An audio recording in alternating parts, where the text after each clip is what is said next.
জনসমুদ্রে পরিণত হলো নয়াপল্টনে তারুণ্যের সমাবেশ। হেলা ফেলা চলবে না, ডিসেম্বরের মধ্যে জাতীয় নির্বাচন হতে হবে বললেন বিএনপির ভারপ্রাপ্ত চেয়ারম্যান।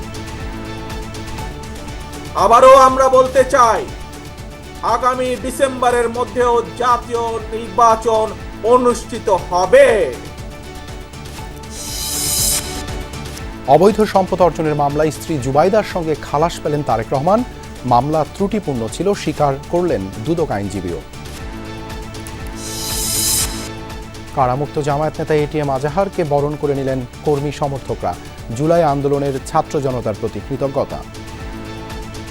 জুডিশিয়াল কিলিং করা হয়েছে তাদেরকে, যারাই হত্যাকাণ্ডের সঙ্গে যেখানে যে পর্যায়ে জড়িত সবাইকে আইনের আওতায় নিয়ে এসে তাদেরকে বিচার করা হোক।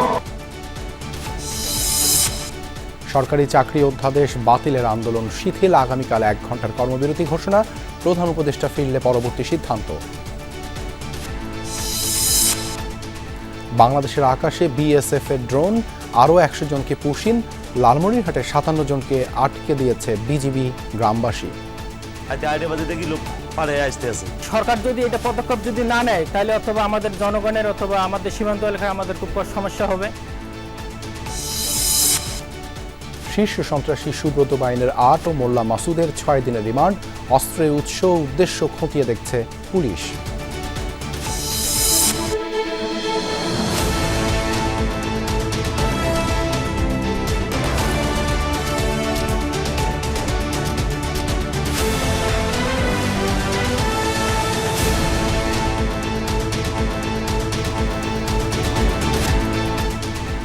আমন্ত্রণ সন্ধ্যার বাংলাদেশের সঙ্গে আছে আমি দেবাশিস রঞ্জন সরকার। এতক্ষণ শিরোনাম দেখছিলেন। ডিসেম্বরের মধ্যেই নির্বাচন দিতে হবে বলে সাফ জানালেন বিএনপির ভারপ্রাপ্ত চেয়ারম্যান তারেক রহমান। সেই হিসেবে নেতাকর্মীদের প্রস্তুতি নেওয়ার নির্দেশও দিয়েছেন তিনি।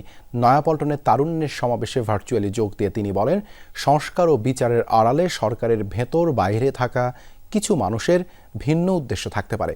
পাশাপাশি রাজনৈতিক দলগুলোকে সরকারের প্রতিপক্ষ না বানানোর আহ্বানও জানিয়েছেন তিনি। ধারাবাহিক কর্মসূচির অংশ হিসেবে এবার ঢাকায় তারুণ্যের সমাবেশ করল বিএনপি। যাতে অংশ নেয় ছাত্রদল, যুবদল এবং স্বেচ্ছাসেবক দলের ঢাকা, সিলেট, ফরিদপুর ও ময়মনসিংহের সাংগঠনিক বিভাগ থেকে আসা তরুণ তরুণীরা। সকাল 11টার পর থেকেই নেতাকর্মীদের ঢল নামে নয়াপল্টনে। মূল অনুষ্ঠান বেলা 3টায় শুরু হবার কথা থাকলেও তার আগেই জনসমুদ্রের রূপ নেয় পুরো এলাকা। কাকরাইল থেকে নয়াপল্টন কিংবা পল্টন ছাড়িয়ে আরামবাগ, তিল ধারণের জায়গা ছিল না কোথাও। গণতন্ত্রের অগ্রযাত্রায় তারুণ্যের এই সমাবেশে সকলের আশা ছিল দ্রুত নির্বাচন। দলটির নেতাদের বক্তব্যও ছিল একই সুর।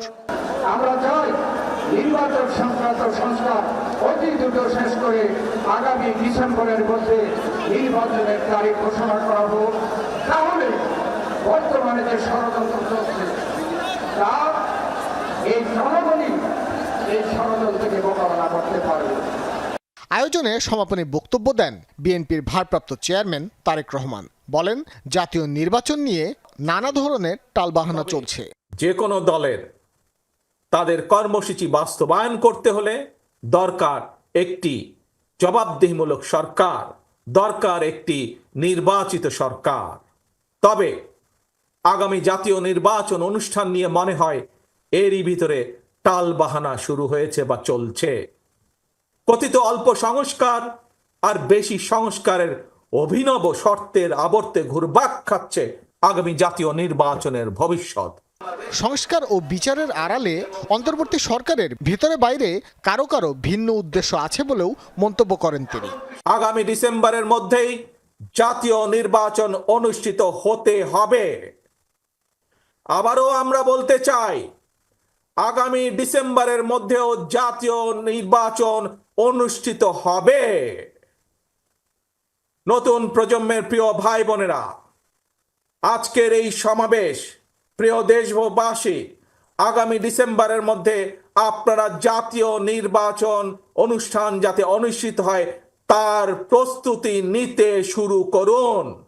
তরুণ জনগোষ্ঠীকে প্রাধান্য দিয়ে তাদের আশা আকাঙ্ক্ষা বাস্তবায়নে বিএনপি আগামীর কর্মপরিকল্পনা গ্রহণ করছে বলেও জানান তারেক রহমান। ভাস্কর ভাদুরী, যমুনা নিউজ, ঢাকা। দুর্নীতির অভিযোগে করা মামলা থেকে খালাস পেলেন বিএনপির ভারপ্রাপ্ত চেয়ারম্যান তারেক রহমান ও তার স্ত্রী ডাক্তার জুবাইদা রহমান। রায়ের পর্যবেক্ষণে হাইকোর্ট বলেন, যে প্রক্রিয়ায় সাজা দেয়া হয়েছে সেটি সঠিক হয়নি। জুবাইদা রহমানের আইনজীবী জানান, অভিযোগের সত্যতা না থাকায় একই মামলায় আপিল না করলেও খালাস পেয়েছেন তারেক রহমান। এদিকে দুদকের আইনজীবীও বলছেন মামলাটি ছিল ত্রুটিপূর্ণ।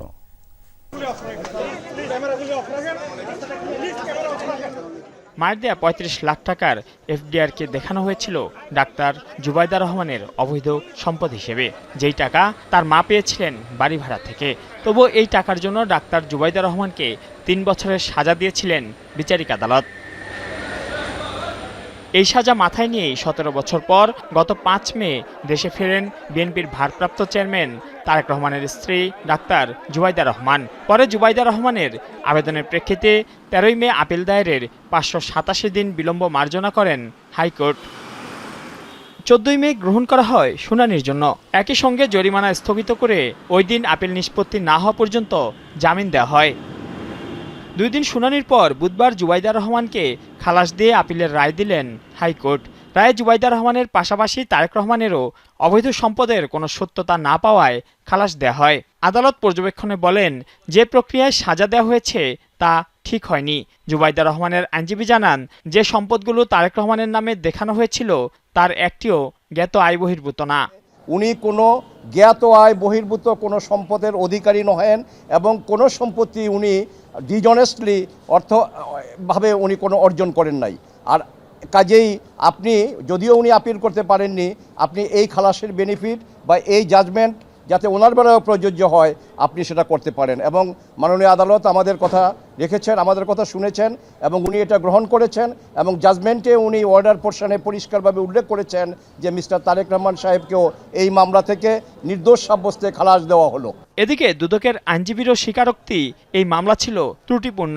একটা মামলা ফাইল করছে, ডেট অফ অকারেন্স দেখাচ্ছে ৮২ সাল থেকে। ৮২ সালে তারেক রহমান বা তার ওয়াইফ দুজনেই আমার ধারণা যে স্কুল স্টুডেন্ট ছিল। ২০০৭ সালের ২৬ সেপ্টেম্বর তারেক রহমান, জুবাইদা রহমান সহ ৩ জনের বিরুদ্ধে রাজধানীর কাফরুল থানায় মামলাটি করে দুর্নীতি দমন কমিশন।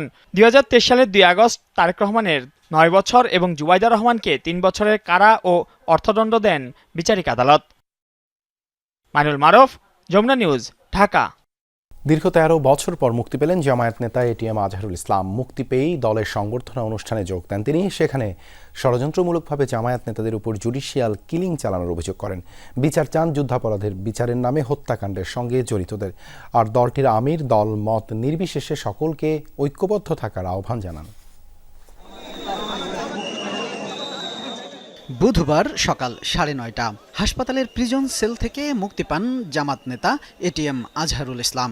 বাংলাদেশ মেডিকেল বিশ্ববিদ্যালয় থেকে বেরিয়ে সরাসরি আসেন শাহবাগ মোড়ের সংবর্ধনা অনুষ্ঠানে, যেখানে সকাল থেকেই অপেক্ষায় ছিলেন হাজারো নেতাকর্মী। আমরা মনে করি এটিএম আজহারুল ইসলামের মুক্তির মধ্য দিয়ে বাংলাদেশের ন্যায় বিচারের সূচনা হলো। এত বছর জেল খাটার পরে একটা লোক মুক্তি পাইছে, সত্যের জয় হয়েছে, ন্যায় বিচার প্রতিষ্ঠা হয়েছে, জন্য আমরা আলহামদুলিল্লাহ খুবই আনন্দিত। একজন নিরপরাধ ব্যক্তিকে কোণঠাসা করার জন্য জেলখানা লাগছে। এ সময় জামাত আমির ডাক্তার শফিকুর রহমানের হাত ধরেই মঞ্চে ওঠেন দলটির সাবেক এই ভারপ্রাপ্ত সেক্রেটারি জেনারেল। নেতাকর্মীদের শুভেচ্ছা জানিয়ে বলেন, মিথ্যা অভিযোগ ও মিথ্যা মামলায় ফাঁসির দণ্ড দেয়া হয় তাকে। সেই সব নেতাদেরকে অন্যায়ভাবে হত্যা করা হয়েছে, জুডিশিয়াল কিলিং করা হয়েছে তাদেরকে। যারাই হত্যাকাণ্ডের সঙ্গে যেখানে যে পর্যায়ে জড়িত সবাইকে আইনের আওতায় নিয়ে এসে তাদেরকে বিচার করা হোক, নাহলে এই খারাপ সংস্কৃতি চালু থাকবে। এখান থেকে বেরিয়ে আসতে হবে আমাদেরকে। এ সময় জামাত আমির দলমত নির্বিশেষে দেশবাসীর সকলকে ঐক্যবদ্ধ থাকার আহ্বান জানান। এদেশের 18 কোটি মুসলিম মানুষের সম্মিলিত চেষ্টায় সরকারের পতন হয়েছে। আমরা এই মূল ক্রেডিট আল্লাহ তাআলাকে দেই, আর জমিনের ক্রেডিট সমস্ত এদেশের জনগণকে আমরা দেওয়ার পক্ষে। আমরা এক থাকবো, জাতির প্রয়োজনে এক পথে হাঁটবো এবং জাতির প্রয়োজনে সমস্ত ষড়যন্ত্র মোকাবেলা করে সামনে ইনশাআল্লাহ এগিয়ে যাব। নেতাকর্মীদের ভালোবাসায় সিক্ত হয়ে এরপর পরিবারের প্রিয়জনদের উদ্দেশ্যে রওনা দেন সদ্য কারামুক্ত আজহারুল ইসলাম। এর আগে মঙ্গলবার ৭১-এর মানবতা বিরোধী অপরাধের মামলায় মৃত্যুদণ্ড থেকে তাকে খালাস দেন সর্বোচ্চ আদালত। আপিল রিভিউয়ের আদেশের পর্যবেক্ষণে আদালত বলেন, অতীতে বিচারের নামে অবিচার হয়েছে। নিজ নিজ জায়গায় চলে যাবেন, রাস্তা ছেড়ে দেবেন। শামীম রেজা, যমুনা নিউজ, ঢাকা। দেশের উন্নয়ন ও পরিবর্তনের জন্য যেমন ভালো নেতার প্রয়োজন, তেমনি প্রয়োজন বিবেকবান ভোটারেরও। দিনাজপুরের বিরলে পথসভায় এমন কথা বলেছেন এনসিপির উত্তরাঞ্চলের মুখ্য সংগঠক সার্জিস আলম।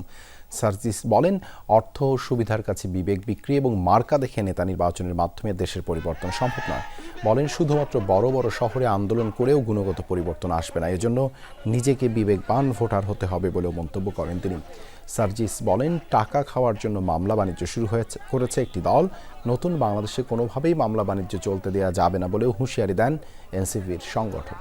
দ্বিতীয় দিনে আজ দিনাজপুরের ৭ উপজেলায় পথসভায় অংশ নেবেন সার্জিস আলম। বিবেকবোধ সম্পন্ন যদি নেতা খুঁজেন, তার আগে বিবেকবোধ সম্পন্ন ভোটার হতে হবে।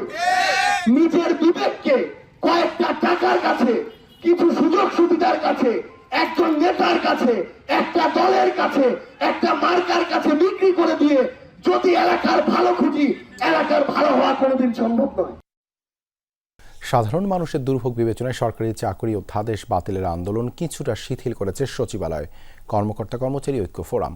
তবে প্রধান উপদেষ্টা দেশে ফেরার আগ পর্যন্ত সচিবালয় সহ সারা দেশে 1 ঘন্টার কর্মবিরতি পালন করবেন তারা। এর মধ্যে এই আইন বাতিল না হলে আগামী রোববার থেকে কঠোর কর্মসূচি ঘোষণার হুঁশিয়ারি দিয়েছেন কর্মচারী নেতারা। সরকারি চাকরি অধ্যাদেশের বিতর্কিত ধারা বাতিলের দাবির বিষয়ে মন্ত্রিপরিষদ সচিবকে জানানো হবে, সেই আশ্বাসে বুধবার স্থগিত ছিল আন্দোলন। কর্মকর্তা কর্মচারী ঐক্য ফোরামের টানা 4 দিনের বিক্ষোভের পর এদিন স্বাভাবিক ছিল সচিবালয়ের কার্যক্রম। চাকরি অধ্যাদেশ বাতিলে কর্মচারীদের দাবি নিয়ে বুধবার মন্ত্রিপরিষদ সচিবের সাথে বৈঠক করেন 7 সচিবের সমন্বয়ে গঠিত উচ্চ পর্যায়ের কমিটি। বৈঠক শেষে ভূমি সচিব জানান, প্রধান উপদেষ্টা জাপান সফরে রয়েছেন, তিনি দেশে ফিরলে এ নিয়ে আলোচনা হবে। এরপর সিদ্ধান্ত হবে অধ্যাদেশের বিতর্কিত ধারা বাতিল নাকি বহাল থাকবে। স্যারের পক্ষ তো সিদ্ধান্ত নেওয়া সম্ভব না, কারণ মাননীয় প্রধান উপদেষ্টা দেশে নেই।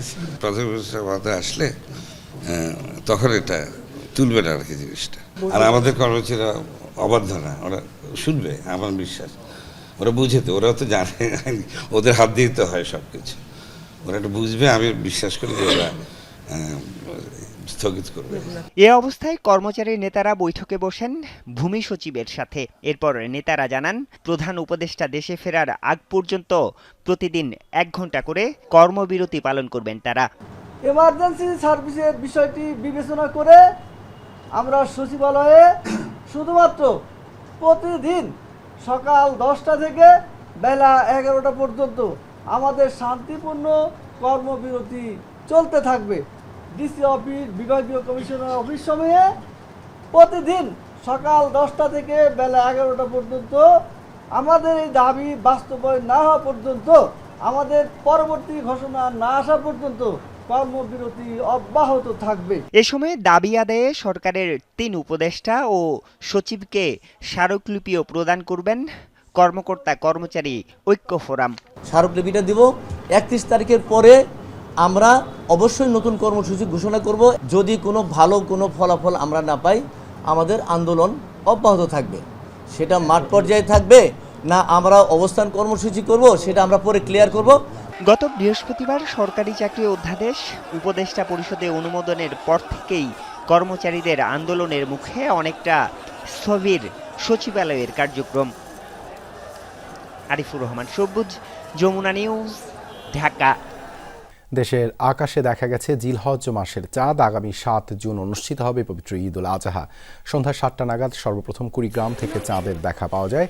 জাতীয় চাঁদ দেখা কমিটির সন্ধ্যায় বায়তুল মোকাররমে ইসলামিক ফাউন্ডেশনের কার্যালয়ে বৈঠকে বসেন। দেশের বিভিন্ন স্থান থেকে সংগ্রহ করা হয় চাঁদ দেখার খবর। হিজরি জিলহজ মাসের 10 তারিখ ইসলাম ধর্মাবলম্বীরা ঈদ উল আজহা বা কোরবানির ঈদ উদযাপন করেন। ত্যাগের মহিমায় উদ্ভাসিত এই উৎসবে মুসলমানরা আল্লাহর সন্তুষ্টি লাভের উদ্দেশ্যে তাদের প্রিয় বস্তু অর্থাৎ পশু কোরবানি করেন। একদিনেই কুড়িগ্রাম সীমান্তে বাংলাদেশের আকাশে অবৈধভাবে 5টি ড্রোন উড়ালো বিএসএফ। পুশিন ঘিরে উত্তেজনার জেরে দেশের আকাশে চক্কর দিয়ে চলে যায় ড্রোনগুলো। এদিকে আজও 3 জেলার সীমান্ত দিয়ে প্রায় 100 জনকে ঠেলে পাঠিয়েছে বিএসএফ, তাদের হেফাজতে নিয়েছে বিজিবি। এছাড়া লালমনিরহাটের 57 জনকে পুশিনের চেষ্টা সফল হয়নি গ্রামবাসী ও বিজিবির বাধায়। কুড়িগ্রামের রৌমারীর বড়াইবাড়ি সীমান্ত, বাংলাদেশের আকাশে অবৈধভাবে উড়তে দেখা যায় ভারতীয় ড্রোন।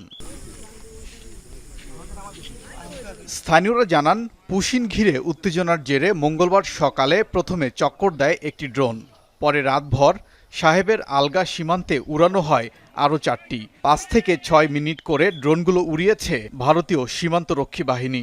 6 রাউন্ড গুলি হয়েছে, সেখানে আমার পায়ের মধ্যে এসে একটু লাগছে গুলি, একটু আহত হয়েছে। সিচুয়েশন হয়ে গেল, জনগণ সব দৌড়িয়ে গেল। তার কিছুক্ষণ পরে আবার ড্রোন উত্তোলন করলো। এই ড্রোনের মাধ্যমে এলাকার লোকজন সব আতঙ্কে আছে। এর সাথে থেমে নেই পুশিন ও পুশিনের চেষ্টা। লালমনিরহাটের 3 উপজেলার 6 সীমান্ত দিয়ে 57 জনকে ঠেলে পাঠানোর চেষ্টা চালিয়েছে বিএসএফ। বাধা দেয় বিজিবি ও গ্রামবাসী। পরে নোম্যান্স ল্যান্ডে অবস্থান নেয় তারা। 8টা বাজে দেখি লোক পাড়ে আসতে আছে, এগুলো নিয়ে যায়, বুঝিয়ে দিতে আছে, এরা বারবার এত ডাকতে আছে, তারা নিয়ে যান। সরকার যদি এটা পদক্ষেপ যদি না নেয়, তাহলে অথবা আমাদের জনগণের অথবা আমাদের সীমান্ত এলাকায় আমাদের খুব সমস্যা হবে। বিজিবি জানিয়েছে, আদিতমারিতে 13, হাতিবান্ধার 3টি সীমান্তে 24 ও পাটগ্রামের 2টি সীমান্ত দিয়ে 20 জনকে পুশিনের চেষ্টা করেছে বিএসএফ। এই ঘটনার পর সতর্ক অবস্থানে রয়েছে বিজিবি। তাদেরকে জিজ্ঞাসা করা হয়েছে যে বাংলাদেশে কেউ আছে, বাংলাদেশে তাদের কেউ নেই। তারা কি আসামে দেশে যেতে, তারা তাদের ইসেই যেতে চায়। আমরা আমাদের নাগরিককে সানন্দে আমাদের দেশে নিয়ে যাব। আর যারা বাংলাদেশি না, এদেরকে আমরা কোনো অবস্থাতেই আমাদের ভূখণ্ডে প্রবেশ করতে দেব না। এদিকে সিলেটের 3 সীমান্ত দিয়ে 32, সুনামগঞ্জে 16 ও চাঁপাইনবাবগঞ্জে 17 জনকে পুশিন করেছে বিএসএফ। তাদের হেফাজতে নিয়েছে বিজিবি। চলছে পরিচয় যাচাই বাছাই। ওবায়দুর রহমান, যমুনা নিউজ। হাতিরঝিল থানার অস্ত্র মামলায় শীর্ষ সন্ত্রাসী সুব্রত বাইনকে 8 দিনের রিমান্ড নিয়েছে পুলিশ। আরেক শীর্ষ সন্ত্রাসী মোল্লা মাসুদ ও শুটার আরাফাত ও শরীফের 6 দিন করে রিমান্ড মঞ্জুর করেছে আদালত। অপরাধ নয়, নিজের নিরাপত্তার জন্যই অস্ত্র রাখেন বলে আদালতের দাবি। একসময় ত্রাস সুব্রত বাইনের। ইন্টারপোলের মোস্ট ওয়ান্টেড শীর্ষ সন্ত্রাসী সুব্রত বাইন, মোল্লা মাসুদ, শুটার আরাফাত ও শরীফকে কড়া নিরাপত্তায় ঢাকার সিএমএম আদালতে হাজির করে পুলিশ। আদালতে সুব্রত বাইন দাবি করেন, চাঁদাবাজিতে জড়িত নন তিনি। 2022 সালে দীর্ঘদিন আয়নাঘরে রাখা হয় তাকে এবং গেল 5 আগস্ট রাতে ছাড়া হয় বলে দাবি তার। এ সময় আসামিপক্ষের আইনজীবী সুব্রত বাইনকে নির্দোষ দাবি করেন। অন্যদিকে আসামিদের কাছ থেকে পাওয়া অস্ত্রের উৎস ও উদ্দেশ্য খতিয়ে দেখা এবং অসংখ্য মামলার তদন্তের স্বার্থে রিমান্ড চায় রাষ্ট্রপক্ষ। তারা কিভাবে এই অস্ত্রগুলো প্রত্যেক সংগ্রহ করেছে এবং কিভাবে ব্যবহার করেছে এবং এটা উৎস কোথায়, এবং তারা আরও অন্যান্য যে মামলার সঙ্গে তারা জড়িত এবং বিভিন্ন হত্যাকাণ্ডের সঙ্গে জড়িত, সেই হত্যাকাণ্ড এবং বিভিন্ন মামলার সঙ্গে এই অস্ত্রগুলো কিভাবে ব্যবহৃত হয়েছে, কিভাবে হয়েছে কিনা, সেই বিষয়গুলো জিজ্ঞাসাবাদ করার জন্য তদন্তকারী কর্মকর্তা রিমান্ডে তার দরখাস্তে উল্লেখ করেন। 1993 সালে রাজধানীর মধুবাজারের এক সবজি বিক্রেতা খুনের ঘটনায় পুলিশের নজরে আসে সুব্রত বাইন। এরপর মগবাজারের বিশাল সেন্টার নির্মাণের সময় চাঁদাবাজির ঘটনায় তার নাম ছড়িয়ে পড়ে। এক পর্যায়ে মগবাজার, রমনা, কারওয়ান বাজার, মধুবাগ এলাকার ত্রাস হয়ে ওঠেন সুব্রত বাইন। আর 1991 সালে জাসদ ছাত্রলীগ নেতা মুরাদ খুনের মামলায় সুব্রত বাইনের যাবজ্জীবন সাজা হয়। মঙ্গলবার 2 শীর্ষ সন্ত্রাসী সুব্রত বাইন, মোল্লা মাসুদকে কুষ্টিয়া থেকে গ্রেপ্তার করে সেনাবাহিনী। বেশ কয়েকটি অস্ত্র পাওয়া যায় তাদের কাছে। পরে তাদের হাতিরঝিল থানায় সোপর্দ করা হয়। রাব্বি সিদ্দিকী, যমুনা নিউজ, ঢাকা। প্রধান উপদেষ্টা অধ্যাপক ডক্টর মোহাম্মদ ইউনূস বলেছেন, যে কোনো পরিস্থিতিতে আগামী বছরের জুনের মধ্যে বাংলাদেশের সাধারণ নির্বাচন অনুষ্ঠিত হবে, যা বর্তমান অন্তর্বর্তী সরকার গৃহীত সংস্কার কার্যক্রম সামনে এগিয়ে নিতে সহায়ক হবে। বুধবার জাপানের সাবেক প্রধানমন্ত্রী এবং Japan Bangladesh parliamentary friendship League JBPFL এর সভাপতি তারো আসো টোকিওর ইম্পেরিয়াল হোটেলে সৌজন্য সাক্ষাৎ করতে গেলে তিনি এই কথা বলেন। 4 দিনের সরকারি সফরে প্রধান উপদেষ্টা আজ দুপুরে স্থানীয় সময় 2:05 টোকিও পৌঁছান। সফরকালে তিনি নিকেই ফোরামে অংশগ্রহণের পাশাপাশি জাপানি নেতাদের সঙ্গে দ্বিপাক্ষিক বৈঠক করবেন। সাবেক পররাষ্ট্রমন্ত্রী এবং বাংলাদেশের দীর্ঘদিনের বন্ধু তারো আসো, যিনি JBPFL এর সভাপতির দায়িত্ব পালন করছেন, অধ্যাপক ইউনূসকে বাংলাদেশের রাজনৈতিক স্থিতিশীলতার দিকে অগ্রসর করার জন্য ধন্যবাদ জানান এবং একটি মসৃণ গণতান্ত্রিক রূপান্তরের জন্য সাধারণ নির্বাচনের অনুষ্ঠানের উপর গুরুত্ব আরোপ করেন।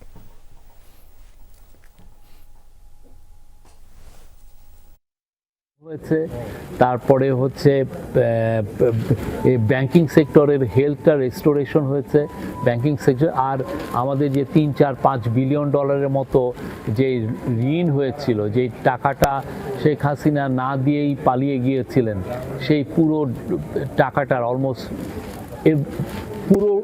পুরোটুকু, কিছুটা বাকি আছে, পুরোটাই দেওয়া হয়ে গেছে। পাহাড়ের সশস্ত্র সংগঠন ফ্রন্ট KNF এর আরও 15,000 ইউনিফর্ম মিলেছে চট্টগ্রামের এক কারখানায়। আটক করা হয়েছে ওই কারখানার মালিককে। এ নিয়ে গেল 10 দিনে 3 দফা অভিযানে মোট 47,000 ইউনিফর্ম জব্দ করল পুলিশ। কুকি চীনের এত পরিমাণ ইউনিফর্ম বানানোর ঘটনা নিরাপত্তার জন্য সতর্ক সংকেত বলছেন বিশ্লেষকরা। তবে এ বিষয়ে কোনো কথা বলতে রাজি হয়নি পুলিশ। নগরীর পাহাড়তলিতে নূর ফ্যাশন নামে এই কারখানা থেকেই মঙ্গলবার রাতে কুকি চীনের 15,000 ইউনিফর্ম জব্দ করে বায়েজিদ থানা পুলিশ। এ সময় কারখানা মালিক মতিউর রহমানকেও আটক করা হয়। পুরোপুরি তৈরি না হওয়া কিছু ইউনিফর্ম বুধবার দিনভর পরে থাকতে দেখা যায় কারখানাটির কাটিং সেকশনে। পেমেন্ট পাই না, সেজন্য আমরা নিজেরাই অফ করে দিয়েছি। অফ করে এগুলো আমরা আউটসাইড এখানে রাখি দিয়েছি। আমাদের এখানে স্পেস কম, যার কারণে আমরা এখানে রাখি দিয়েছি। কালকে পুলিশের আমরা নিজেরা সহযোগিতা করে পুলিশের কালকে এগুলো মালগুলো হস্তান্তর করে দিয়েছি। আমরা জানতাম না যে এটা কুকি চীনের অবৈধ পোশাক। এটা আমরা জানলে এটা কখনো তৈরি আমাদের এমডি স্যার ওয়াটার। কারখানাটির কর্মীদের দাবি, কুকি চীনের মোট 22,000 ইউনিফর্ম সেলাইয়ের অর্ডার দিয়েছে নয়াহাটে অবস্থিত রিংবো অ্যাপারেলসের মালিক শাহেদুল ইসলাম। বলেছিলেন এগুলো আমেরিকার আনসার বাহিনীর পোশাক। প্রতি ডজন পোশাক সেলাইয়ের জন্য 1200 টাকা দেওয়ার কথা ছিল।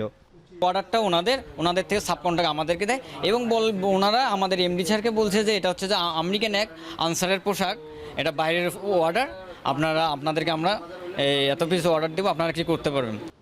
এ নিয়ে চট্টগ্রামে টানা 3য় দফায় জব্দ করা হলো কুকি চীনের ইউনিফর্ম। এ ঘটনা নিরাপত্তার জন্য উদ্বেগজনক বলছেন বিশ্লেষকরা।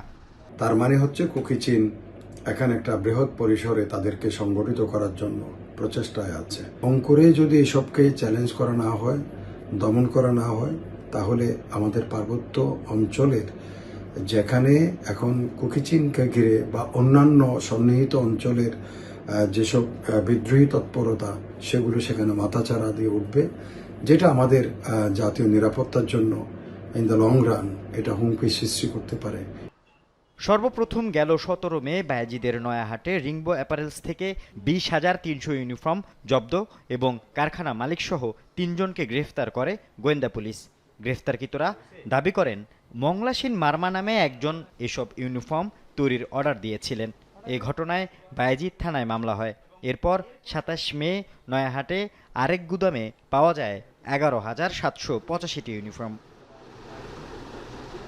আল আমিন শিকদার, যমুনা নিউজ, চট্টগ্রাম। বিদেশি অপারেটরদের জন্য একচেটিয়া সুবিধা রেখে প্রস্তাবিত টেলিযোগাযোগ নীতিমালা বাস্তবায়নের পথে হাঁটছে নিয়ন্ত্রক সংস্থা। খসড়া নীতিমালা হাজার হাজার দেশি উদ্যোক্তার বিনিয়োগ সুরক্ষার প্রতিফলন নেই। টেলিকম রিপোর্টারদের সংগঠন TRNB আয়োজিত লাইসেন্সিং নীতিমালা বিষয়ক কর্মশালা ও ব্রিফিংয়ে এমন অভিমত তুলে ধরেন প্রযুক্তিবিদ ও উদ্যোক্তারা। প্রায় 1.5 যুগ ধরে টেলিকম খাতের বিকাশ এবং স্থানীয় উদ্যোক্তা তৈরি হয়েছিল ILDTS পলিসির মাধ্যমে। সম্প্রতি এই পলিসির পরিবর্তে নতুন টেলিযোগাযোগ নীতিমালা বাস্তবায়নের খসড়া মন্ত্রণালয়ে পাঠিয়েছে BTRC। প্রযুক্তিবিদরা বলছেন, নতুন নীতিমালায় মোবাইল অপারেটরদের একচেটিয়া সুবিধার বন্দোবস্ত রাখা হয়েছে। উপেক্ষিত হয়েছে দেশীয় উদ্যোক্তাদের স্বার্থ। যদি আমি ভাষার মারপ্যাচ খুঁজি, তাহলে আসলে তারা সবগুলোই করতে পারে, এরকম একটা জায়গায় তারা পৌঁছে গেছে। এই জায়গাটাকে আসলে প্রপারলি অ্যাড্রেস করতে হবে। তা যদি না করা হয়, তাহলে আমরা যেটা বলছি যে এই যে কোম্পানিগুলো মূলত বিদেশ নির্ভর যে প্রতিষ্ঠানগুলো, তারা আসলে প্রত্যেকটা সেক্টরে আসলে তারা প্লে করার সুযোগ আছে। আইএলডিটিএস পলিসি বর্তমান টেলিকম ইকোসিস্টেমের সাথে সামঞ্জস্যপূর্ণ নয়। খসড়া প্রস্তাবনায় বিটিআরসির এমন বক্তব্যের সাথে ভিন্নমত পোষণ করেন প্রযুক্তিবিদরা। দাবি করেন এতে বন্ধ হবে টেলিকম খাতের অনেক প্রতিষ্ঠান, বেকার হবে দক্ষ আইটি কর্মীরা। অল দ্য ডিফারেন্ট গেটওয়েজ সব মিলে একটা ইকোসিস্টেম, এই ইকোসিস্টেম আইএলডিটিএস পলিসি দিয়েই তৈরি হয়েছে। উল্টো সামঞ্জস্যপূর্ণ নয় বলে আপনি এখন যে নীতিমালাটা করছেন এটাকে আপনি ইকোসিস্টেমকে চ্যালেঞ্জ করে উল্টো করে ফেলছেন। ইকোসিস্টেমের সাথে মিলবে না দেখে পুরো ইকোসিস্টেমটাকে আপনি ভেঙে দুমড়ে নতুন কিছু বানানোর চিন্তা করছেন আর একটা ইকোসিস্টেম। খসড়া নীতিমালা অনেক আগেই প্রস্তুত করা হয়েছে, এতে স্থানীয় বিনিয়োগকারীদের মতামতের কোনো প্রতিফলন নেই। মোবাইল অপারেটরদের স্বার্থ সংশ্লিষ্ট বিষয়ক মতামত এবং প্রস্তাবনা সমূহ সুকৌশলে এতে পলিসি আকারে সুবিন্যস্ত করা হয়েছে। এতে প্রতীয়মান হয় যে প্রস্তাবিত নীতিমালাটি পূর্ব প্রস্তুতকৃত এবং মোবাইল অপারেটরদের স্বল্পমেয়াদী ও দীর্ঘমেয়াদী ব্যবসায়িক সুবিধাকে প্রসারের অর্থনিহিত উদ্দেশ্যে প্রণীত হয়েছে। এনটিটিএন সেবায় কোনো সিন্ডিকেট বা মনোপলি ব্যবসা নেই বলে জানান ফাইবার অ্যাট হোমের কর্মকর্তারা। আমাদের এই টেলিকম সেক্টরের মধ্যে এত রেগুলেটরের যে প্রতিটা পদক্ষেপ, প্রতিটা পদে পদে যেভাবে প্রতিটা ইনফরমেশন, এখানে আসলে আপনার ভাষায় যে সিন্ডিকেট বলেন বা মনোপলি বলেন, ডুওপলি বলেন, যে পলি বলেন, সেখানে অসম্ভব ব্যাপার। স্টারলিংক দেশে আসায় সাময়িকভাবে এ খাতের ব্যবসা চ্যালেঞ্জের মধ্যে পড়লেও সেবার প্রতিযোগিতা বাড়বে বলে অভিমত ব্যক্ত করেন খাত সংশ্লিষ্টরা। মাসুদুজ্জামান রবিন, যমুনা নিউজ, ঢাকা। প্রথমবারের মতো আজ চীনে আম রপ্তানি করছে বাংলাদেশ। সাতক্ষীরা ও যশোরের আম যাবে প্রথম ধাপে। দুপুরে হজরত শাহজালাল আন্তর্জাতিক বিমানবন্দরে চীনে প্রথমবারের মতো আম রপ্তানি কার্যক্রমের উদ্বোধন করেন বাণিজ্য উপদেষ্টা শেখ বশির উদ্দিন। এ সময় বাংলাদেশে নিযুক্ত চীনের রাষ্ট্রদূত ইয়াও ওয়েন বলেন, আম রপ্তানির মাধ্যমে দুদেশের বাণিজ্য বাড়বে, একই সাথে বাংলাদেশের কৃষি উৎপাদন ও উন্নয়ন সহায়ক হবে। স্বাদ ও খ্যাতিতে বাংলাদেশের আমের কদর আছে বিশ্ববাজারে। গুণগত মান নিশ্চিত করায় দিন দিন বাড়ছে রসালো এই ফলের চাহিদা। কৃষি সম্প্রসারণ অধিদপ্তরের তথ্যানুসারে 2023-24 অর্থবছরে যুক্তরাজ্য, ইউরোপ ও মধ্যপ্রাচ্যের 21টি দেশে রফতানি হয়েছে 1321 টন আম। এরই ধারাবাহিকতায় প্রথমবারের মতো 10 টন আম রফতানি করা হলো চীনে। রপ্তানি কার্যক্রমের উদ্বোধন করে কৃষি উপদেষ্টা বলেন, চাষিদের উৎসাহিত করলেই উৎপাদন বাড়বে, বিমান ভাড়া কমাতে কাজ করবে সরকার। উৎপাদনটা বাড়াতে হবে, যেমন এগ্রিকালচারের ধানের মতো সমান পরিমাণ জমিতে ধান উৎপাদন কিন্তু তারা অনেক বাড়িয়েছে। যেমন 1 একরে আগে যতটুকু উৎপাদন হইতো এখন কিন্তু উৎপাদনের পরিমাণ অনেক অনেক বেশি। এরকম আমও 1 একর জায়গায় পেতে যে কটা গাছ আছে এই কটা গাছের ভিতরে কিভাবে উৎপাদন বাড়াইতে পারবেন, এটি হলো আপনার রিসার্চ। পরে বিমানবন্দরে বাংলাদেশে নিযুক্ত চীনের রাষ্ট্রদূত ইয়াওয়েন জানান, এই কার্যক্রমের মাধ্যমে দ্বিপাক্ষিক বাণিজ্য বাড়বে এবং বাংলাদেশের কৃষি উৎপাদন ও উন্নয়নে সহায়ক হবে তার দেশ।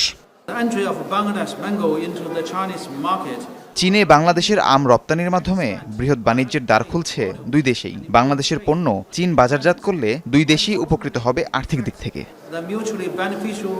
এ সময় বাণিজ্য উপদেষ্টা বলেন, শুল্কমুক্তভাবে চীনের বাজারে বাংলাদেশের আম প্রবেশ করবে। ভবিষ্যতে এই বাজার সম্প্রসারণের আশা তার।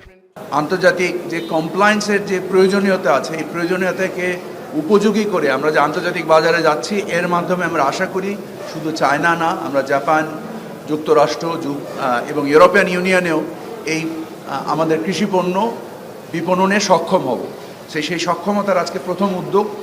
চলতি মাসের শেষে চীনের বাণিজ্যমন্ত্রী শতাধিক প্রতিনিধি নিয়ে বাংলাদেশ সফরে আসছেন। আশা করা হচ্ছে সফরে কৃষিসহ বেশ কিছু খাতে সমঝোতা স্মারক সই হতে পারে। আহমেদ রেজা, যমুনা নিউজ, ঢাকা। রাজধানীর সব পথ যেন মিশেছিল নয়াপল্টনে। বিএনপির 3 সংগঠনের এই তারুণ্যের সমাবেশে যোগ দিয়েছিলেন ঢাকাসহ 4 সাংগঠনিক বিভাগের লাখো তরুণ। তাদের দাবি, দ্রুতই দেশে গণতন্ত্র পুনঃপ্রতিষ্ঠা করতে হবে। বিএনপি নেতারাও বলছেন, ভোটের রোডম্যাপ চাওয়াতে পদত্যাগের নাটক দেখেছে মানুষ।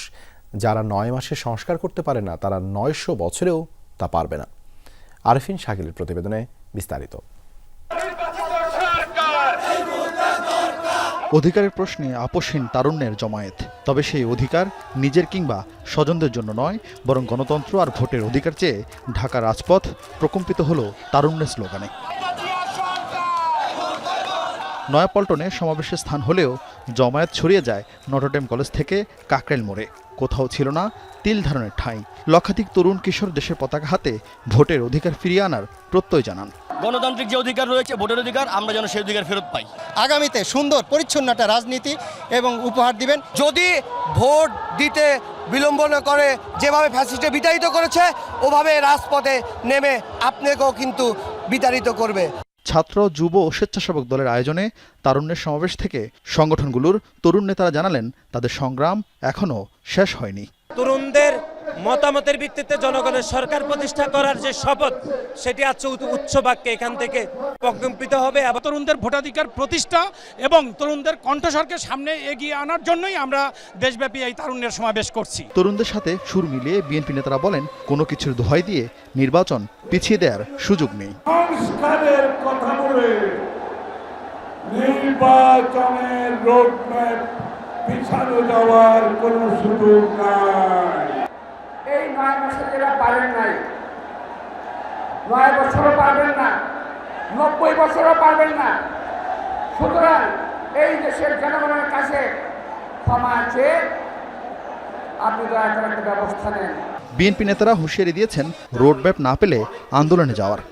আমরা নির্বাচনের রোডম্যাপ চেয়েছিলাম, আমরা কারো পদত্যাগ চাইনি। পদত্যাগের নাটক দেখেছে বাংলাদেশের মানুষ। নির্বাচনকে বিলম্বিত করার জন্য তারা ষড়যন্ত্র করছে। তা না হলে সংস্কার এবং মামলা, এই দুটি বিষয়কে নির্বাচনের সাথে তুলনা করার কোনো অর্থ হয় না। দ্রুত নির্বাচনের দাবিতে জুলাই আগস্টে বিএনপির তরুণ এই 3 সংগঠন আবারও কর্মসূচি দেওয়ার কথা জানিয়েছে।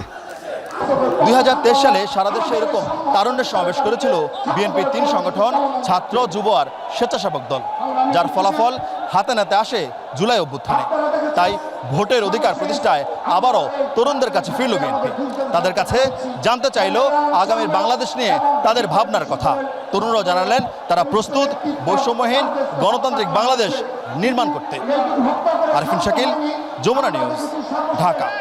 পিরিয়ড শব্দটিতে সংকোচবোধের সময়টা পার করে সমাজে গিয়েছে কতটা সচেতন হতে হবে সেই সময়টায়।